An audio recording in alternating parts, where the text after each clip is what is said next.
الحمد لله كفى وسلام على عباده الذين اصطفى أما بعد أعوذ بالله من الشيطان الرجيم بسم الله الرحمن الرحيم إنا نحن نزلنا الذكر وإنا له لحافظون وقال رسول الله صلى الله عليه وسلم تبرك بالقرآن فإنه كلام الله وخرج منه أو كما قال عليه الصلاة والسلام فصله يا إلهي كل أصحاب بحرمة سيد الأبرار سيدنا لائق صدر احترام حضرات علماء کرام بزرگوں اور دوستوں اور عزیز بھائیوں، آپ حضرات کافی دیر سے علماء کرام کے بیانات سماعت فرما رہے ہیں اور شعراء اذان کے نعتیہ کلام سے بھی محظوظ ہو رہے ہیں۔ وقت کا زیادہ حصہ گزر چکا ہے اور ہمیں دیکھ رہے ہیں کہ لوگ آپ لوگ جانے کا حضرت کا بیان بہت ہی قیمتی ہے، آپ لوگ اس کو سن کر جائیں۔ جو بیچ میں کرسیاں خالی ہوئی ہیں آپ لوگ آگے بڑھائیں، میرے بھائی جو اس طرف سن رہے ہیں آگے بڑھائیں، آگے کرسیاں جو خالی اس کو پر کر لیں۔ آئیے ماشاءاللہ ماشاءاللہ، آئیے اور تھوڑا آگے آ جائیں۔ ادھر جو میرے بھائی بیٹھے ہوئے ہیں یہ بھی آگے آ جائیں، چچا محترم بیٹھے ہوئے ہیں یہ بھی آگے آ جائیں، آگے کی کرسیاں پر کر لیں۔ حضرت کا بہت ہی قیمتی بیان ہوگا، اس کو سن کر جائیں۔ ماشاءاللہ، آئیے ماشاءاللہ۔ محترم بزرگوں اور دوستوں اور عزیز بھائیوں، آپ حضرات کافی دیر سے علماء کرام کے بیانات سن رہے ہیں اور وقت کا زیادہ حصہ گزر چکا ہے، لیکن یہ جلسہ جو آپ دیکھ رہے ہیں بینر لگا ہوا ہے، تکمیل حفظ قرآن کی نسبت پر یہ جلسہ ہوا۔ ابھی آپ حضرات کافی دیر سے قرآن کی فضیلت پر، قرآن کی عظمت پر آپ نظم میں اور تقریر میں باتیں سن رہے ہیں۔ حقیقت یہ ہے دوستو عزیزو کہ قرآن کے عجائبات کبھی ختم نہیں ہو سکتے اور قرآن کی فضیلت اور عظمت پر دوستو عزیزو بہت کچھ بیان کرنے کے بعد یہ کہا جائے گا کہ میں نے کوئی حصہ بیان نہیں کیا۔ اس لیے دوستو عزیزو یہ مدارس عربیہ میں جو تعلیم دی جاتی ہے، حافظ قرآن بنائے جاتے ہیں، دوستو عزیزو یہ ہمارے اور آپ کے لیے بہت بڑی سعادت کی بات ہے۔ ایک بار اس بات پر بات ہوئی تھی، کمیٹی ہوئی تھی کہ کون سے اسباب اختیار کیے جائیں جس سے مسلمانوں کا تحفظ رہے، مسلمانوں کی بقا رہے، ان کی عزت آبرو کا تحفظ ہو، وہ کون سے اسباب اختیار کیے جائیں۔ تو اس وقت دوستو عزیزو علماء کرام نے بہت سے اسباب بتائے، وسائل بتائے، لیکن ایک عارف باللہ نے اسی آیت کو پڑھا اور اس نے دوران تقریر میں کہا کہ جب اللہ تعالیٰ فرماتے ہیں کہ ہم نے ہی قرآن کو نازل کیا ہے، ہم ہی اس کی حفاظت کریں گے، تو جب اللہ تبارک تعالیٰ قرآن کی حفاظت کریں گے تو قرآن کے پڑھانے والوں کی حفاظت کریں گے، قرآن کے سننے والوں کی حفاظت کریں گے، قرآن سے محبت کرنے والوں کی حفاظت کریں گے، اور جہاں قرآن پڑھایا جاتا ہے اس کی بھی حفاظت کریں گے۔ آپ غور کیجیے دوستو عزیزو، امرتسر کے اسٹیشن پر جب وہ تر کے گورے من کے کالے آئے ہوئے تھے جن کا مشن یہ تھا کہ ہم قرآن کو مٹا دیں گے، لیکن اللہ نے ان کو تو مٹا دیا، ہمارا قرآن باقی ہے، ہمارا قرآن باقی ہے دوستو عزیزو۔ تو امرتسر کے اسٹیشن پر جب گولیاں چل رہی تھی اور لوگ زخمی ہو کر زمین پر گر رہے تھے، ایک شخص اپنے جیب میں قرآن رکھے ہوئے تھا، اس کا یہ کہنا ہے کہ گولیاں سب پہ پڑ رہی تھی، لوگ گر رہے تھے، لیکن قرآن کی وجہ سے گولیوں سے میں نہیں۔ تو دوستو عزیزو جب دنیا کے اندر اس طرح قرآن ہماری حفاظت کرتا ہے تو اگر ہم قرآن کو سینے سے لگائیں گے، قرآن کی تلاوت کریں گے، قرآن کو محبت کی نگاہ سے دیکھیں گے تو اللہ تعالیٰ ہماری یہاں بھی حفاظت کرے گا، وہاں بھی حفاظت کرے گا۔ یہی قرآن کو صحابہ سینے سے لگا کر چلے تھے تو جہاں جاتے تھے کامیابی ان کے قدم چومتی تھی۔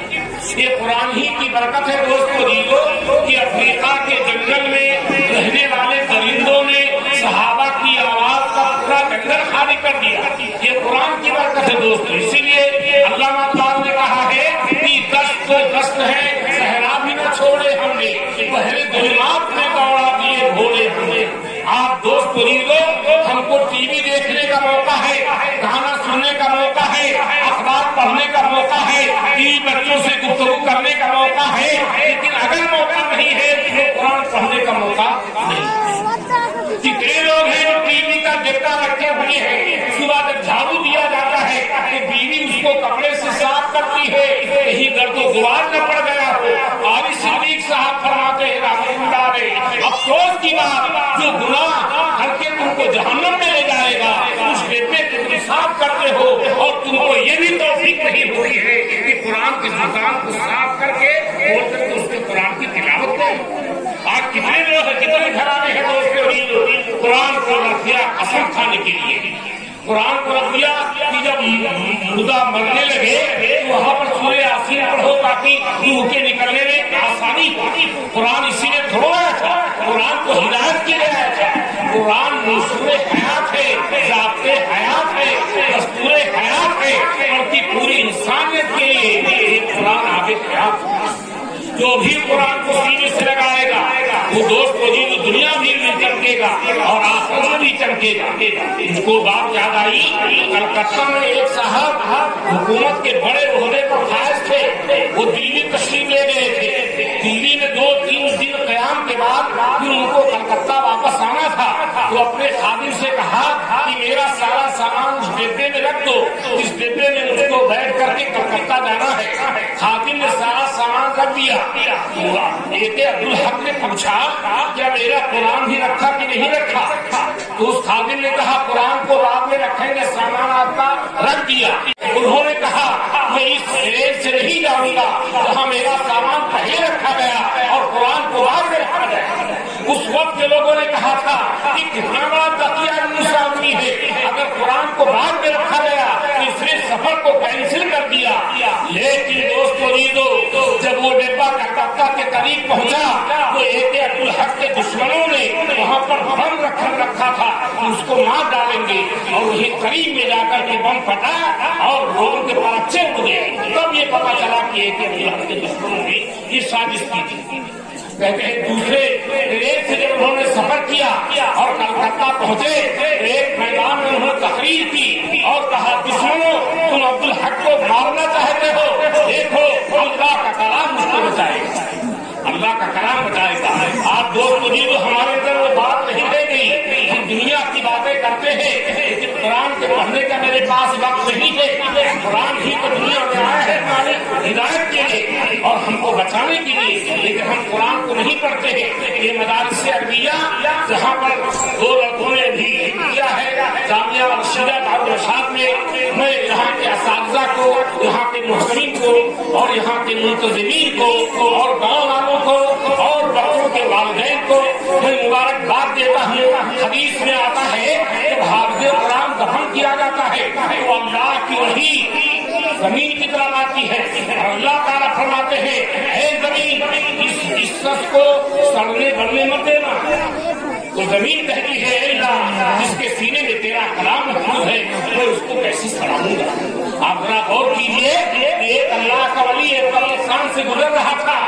جب ادھر سے جا رہا تھا وہاں پر مراقب ہوا تھا, پتا چلا کہ قبرستان کے مردوں کو تکلیف ہو رہی ہے, وہ آگے چلے گئے. کچھ دنوں کے بعد جب واپس آئے تو اسی قبرستان میں آئے اور وہاں انہوں نے مراقبہ کیا تو پتا چلا وہ تکلیف ختم ہو گئی, یہاں کے مردے راحت و آرام میں ہیں.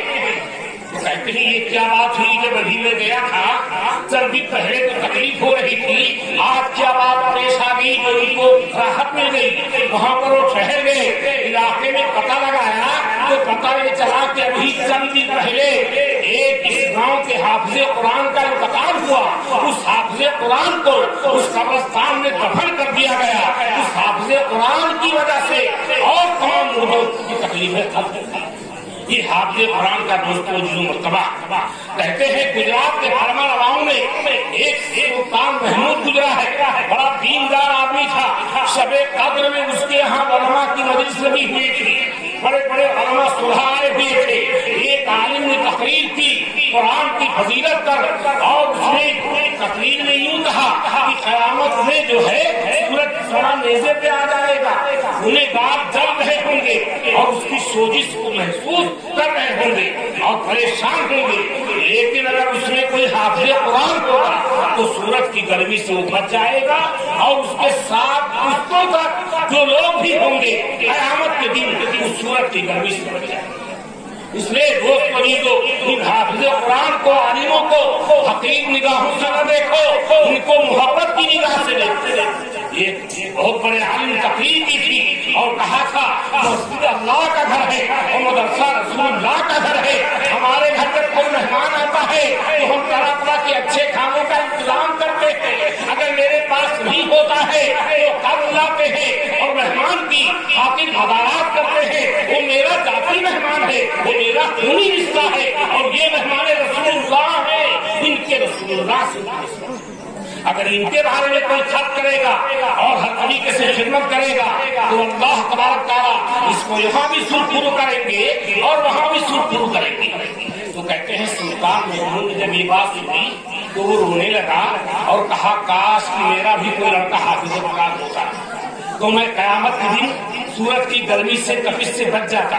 تو ان کا لڑکا کھڑا ہوا کا سامنے آیا اور کہا ابو جان آپ پریشان نہ ہو، میں 1 سال کے اندر قرآن کی تلاوت کرتے کرتے قرآن کا حافظ ہو جاؤں گا اور آپ کو سورج کی گرمی سے انشاءاللہ ہوگی حفاظت ہوگی۔ کہتے ہیں سال بھر گزرے تھے، وہ لڑکا قرآن کی تلاوت کرتے کرتے اس کی آنکھیں سرخ ہو گئی۔ لوگوں نے کہا کہ شہزادہ آپ ذرا کچھ کم کوشش کیجیے، آپ کی آنکھیں سرخ ہو رہی ہے، تو کہا قرآن کی تلاوت کرتے کرتے اگر یہ آنکھیں سرخ ہو جائیں گی تو قیامت کے میدان میں نبی کے سامنے میں سرخرو ہو جاؤں گا۔ یہ سرخی سے کیا ہوتا ہے؟ قرآن کے لیے 2 لوگوں نے بڑی محنتیں کی، ایک دور گزرا ہے کہ فجر کی نماز سے پہلے جب کسی بستی میں کوئی گزر جاتا تھا تو گھروں سے جھنجھناہٹ کی آواز آتی تھی، قرآن کی تلاوت کی آواز آتی تھی، مناجات کی آواز آتی تھی، رونے کی آواز آتی تھی، درود شریف کی آواز آتی تھی، انفرادی کی آواز آتی تھی۔ اور آج اگر کسی بستی میں چلے جائیے فجر کی نماز سے پہلے تو پتا چلا ہم قبرستان میں آ گئے۔ سید عطاءاللہ شاہ بخاری رحمۃ اللہ علیہ سے جب پوچھا گیا کہ حضرت آپ کی 8 گھنٹہ کی تقریر کا عوام پر کیا اثر ہوا، وہ ایک آنکھ تھی اور کہا کچھ نہ پوچھو، اثر ایسے ہوا جیسے میں نے قبرستان میں اذان دی، کوئی نمازی نہیں۔ آپ غور کیجیے، ابھی آپ نے مسجد کے بارے میں سنا، مولانا توفیق صاحب نے آپ کو دوستوں آمادہ کیا اس بات پر۔ ترکی میں ایک مسجد بنی ہوئی ہے، اس کے گیٹ پہ لکھا ہوا ہے گویا کہ میں نے کھا لیا۔